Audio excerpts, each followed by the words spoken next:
நம்மளை அறியாம கண்ணீர் நமக்கு வரும். அப்படி வர்ற ஒரு சில 10 இடங்களை தான் இன்னைக்கு நான் அறிஞ்சது அறிவு நண்பர்கள்ட்ட பகிர்ந்து கொள்ள ஆசைப்படுறேன். கண்ணீருங்கிறது எல்லாருக்கும் ஒரு ஆறுதல் தான்.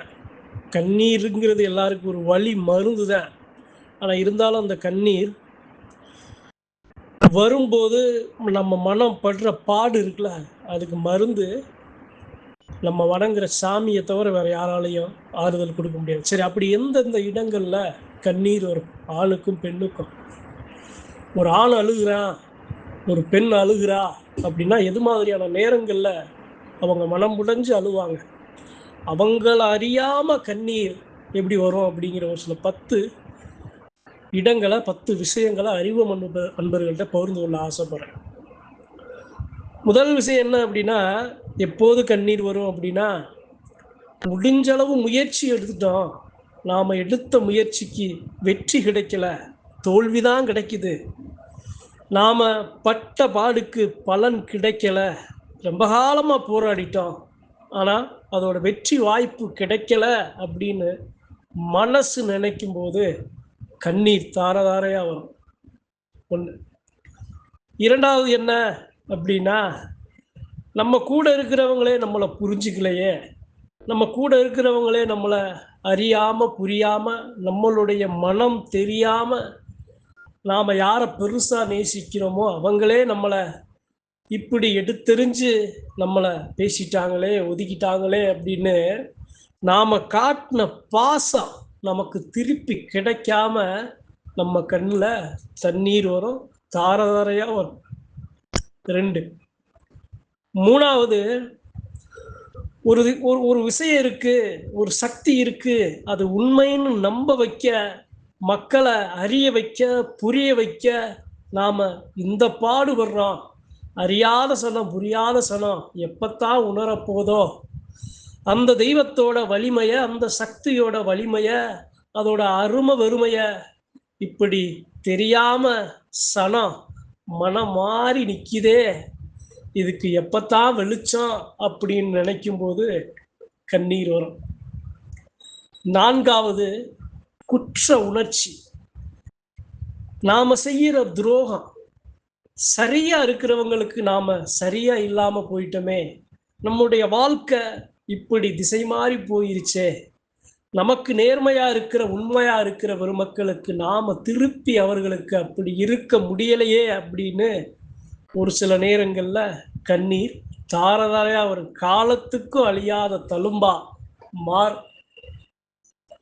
5வது, பெருசா நேசிப்போம், வெறும் பணத்துக்கும் பொண்ணுக்கும் பொருளுக்கும் மனசறியாம குணம் அறியாம நாம அள்ளி கொடுக்கிற பாசம் அறியாம வெறும் பணத்தை மட்டுமே முன்னுக்க வச்சு நம்மளை தூக்கி வீதியில எரிஞ்சிட்டாங்களே அப்படிங்கிற இடத்துல கண்ணீர் தாரதாரையா வரும்.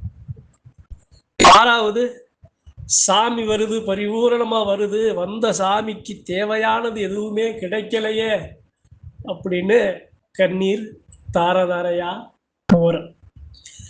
7வது, இந்த தெய்வத்தை சுமக்கிறதுனால நாம இத்தனை இன்னல்களுக்கும், இத்தனை வேதனைகளுக்கும், இத்தனை இடையூறுகளுக்கும், இத்தனை மன வலிகளுக்கும் நாம ஆளாகணுமா அப்படின்னு நினைக்கும் போது கண்ணீர் தாரதாரையா வரும். 8வது, பெருசா நினைக்கிற பெத்த தாய், பெருசா நினைக்கிற கட்டிய மனைவி, பெற்ற பிள்ளை, கூட பிறந்த பிறப்பு இழப்புக்கு கண்ணீர் காலத்துக்கு வரும், நினைக்கும் போதெல்லாம் வரும். எங்கெல்லாம் அவர்களுடைய சாரல், எங்கெல்லாம் அவர்களுடைய பிம்பம், எங்கெல்லாம் அவங்களுடைய அதே பண்பு பாசம் அது முகம் வெளிப்படுதோ அதெல்லாம் அந்த நேரத்தில் அப்படியே இதயத்தை அறுக்கும், நமக்கு கண்ணீர் தாரதாரையா வரும். 9வது, பெத்த பிள்ளை சொன்ன சொல் கேட்கல, நம்மளுடைய சொல் அங்க முன்னுரிமை அளிக்கப்படலை, நாம சொல்ற நல்லது அவங்க காதுகளுக்கு எட்டப்படலை, நாம சொன்ன சொல்ல கேட்காம நம்ம புள்ள வழி மாறி திசை மாறி தடுமாறி, நம்ம புள்ள, நம்ம தம்பி, நம்ம அண்ணன், நம்ம அப்ப, நம்ம வீட்டுக்காரர் இப்படி திசை மாறி போயிட்டாரே அப்படின்னு நினைக்கிற அந்த கணம் கண்ணீர் வரும். 10வது ஆசை இருக்கு, கனவு இருக்கு, எல்லாம் இருக்கு. ஆனா அதுக்கு தகுந்த உடம்பு இல்லாம போச்சே. ஒரு நோயால, ஒரு இயல முடியாத, மீள முடியாத, எல்லாம் இருந்தும் ஒரு உடல் நோயால நாம அவதிப்பட்டு நாம நிக்கிறோமே. எதையும் அனுபவிக்க முடியல. பிள்ளைகள அனுசரிக்க முடியல. பிள்ளைகளுக்கு தேவையானத செஞ்சு கொடுக்க முடியல. பிள்ளைக என்னால கஷ்டப்படுறாங்க அப்படின்னு நினைக்கிற அந்த அந்த கணம் கண்ணீர் வரும்.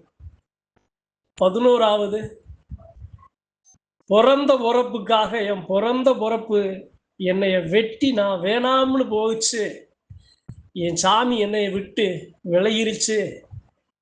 நான் செஞ்ச தப்பு, நான் அறியாம புரியாம தவறான ஒரு போத பழக்கத்தால எனக்கு ஏற்பட்ட இழப்பு, நான் பெருசா நேசிச்ச உயிரை இழந்தது, எனக்கு ஏற்பட்ட அவமானம், நான் கடந்து வந்த வலி, இது எல்லாம் இதையெல்லாம் விட ரொம்ப பெருசா எது நமக்கு அடிக்கடி நமக்கு கண்ணீரையும் நமக்கு வேதனையும் கொடுத்துக்கிட்டே இருக்கும் அப்படின்னா, நம்ம கிட்ட இருக்கிற பேரன்பு.